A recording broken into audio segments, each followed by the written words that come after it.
عايزين نبص بقى على شغل المحترفين، شكله عامل ازاي.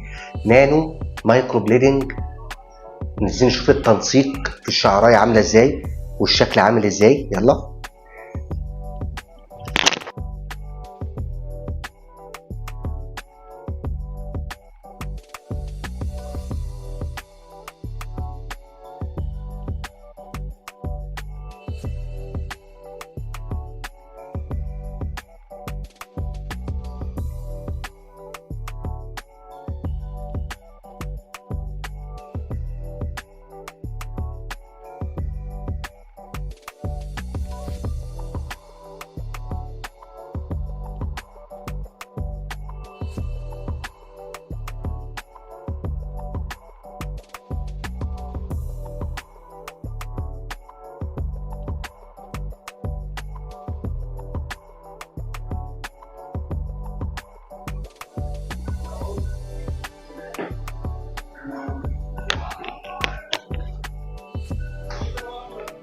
طبعا زي ما احنا شفنا كده بنصور بكاميرا 4K علشان نوضح شغلنا قوي، علشان واثقين من نفسنا، ما بنعملش شوهات من بعيد كده وخلاص، لا احنا بنركز التركيز الاساسي على شغلنا بس.